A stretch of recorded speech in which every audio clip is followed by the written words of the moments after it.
welcome back to another installment of In the Mix. My name is Morgan, and today we're going to be talking about cocktails. Shocking, I know, but we're going to be talking about the daiquiri. Not talking about the daiquiri that you see on the back of a Señor Frog's that is served frozen in a 50-foot glass or plastic container. No, we're going to be talking about a good old-fashioned proper daiquiri. The daiquiri is basically like the granddaddy of rum cocktails. It's been around for like 130 years, and although it is very simple in ingredients, it's actually a pretty complex cocktail. Very easy to make, but really has depths of flavor in there between the balance of the rum and the lime and the sugar. It's delicious. It's very easy to make. It is very summer appropriate. And a wise man once told me that a dac a day keeps the doctor away. And I'll do the research on that one. So let's talk about what those very simple ingredients are that you need.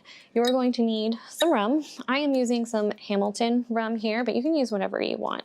I would say stay away from flavored rums like a Malibu or some Bacardi coconut because we're just going for a straight up DAC here. But you can do that. You can use some light rums. You can use a dark rum. It's really up to you. The next thing you're going to need is some limes. I highly recommend fresh lime juice for this application. You can use the pre-bottled stuff if you want, but fresh is definitely best with this type of cocktail. You will taste the difference. And then you're just going to need some simple syrup. You can use cane sugar here. That is really good, really rich kind of sugar. You can use some Demerara sugar if you'd like. Highly recommend that as well. Or you can do good old-fashioned simple syrup, which is just equal parts sugar and water. You put, a cup of water into a pot. You add the sugar, let it dissolve together, and there you have some simple syrup. On top of that, for tools, this drink is traditionally served up, so you would need a coupe or some sort of martini glass. You are going to need some sort of shaking vessel, which I'm using a shaker here, but you can use whatever you have lying around. You're also going to need some sort of measuring device. I have a jigger, but you can use whatever. And you're gonna need some ice, of course, because how else are we going to get this a nice cold cocktail? And now let's get into it. This is really what you guys are here for. So you are going to take your rum. Like I mentioned, I'm using Hamilton rum. Highly recommend this rum, but use whatever you got. I'm going to take my jigger and I'm going to do 2 ounces of this. You're going to pour it into your shaker. Then you are going to take 1 ounce of lime. I have some fresh squeezed here. 1 ounce of that into said shaker. And then I'm going to take my simple syrup and I'm going to do 3/4 simple syrup. We're gonna pop that in. And then I'm going to take my cube. Cube is in.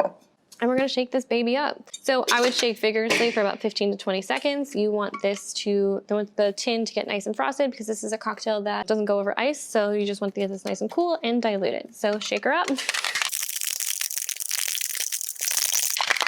All right, now after your nice liberal shake, you're gonna pour this into your glass. You can use a strainer if you want. I'm going sand strainer today. All right, so there you have your mixture, and I'm going to get a little fancy today, and I'm going to use a dehydrated lime, but you can use a lime wedge, you can use a lime wheel, you can use any sort of lime situation that you want, or you don't have to if you don't want to, if you don't think a garnish is worth it. So I'm gonna take this, plop it in there, and then I have myself a nice summery daiquiri. So as always, we're gonna give her a taste, and this is one of my favorite cocktails, so I must. And that is perfection. This is a really great cocktail for the summertime, super summery, highly recommend, very refreshing. You won't be sorry that you did this. So I hope you guys enjoyed learning how to make this daiquiri with me. I hope you have fun making it at home, making a bunch for you and your friends. And until next time, please be kind to one another, and cheers. Oh boy, that is fresh.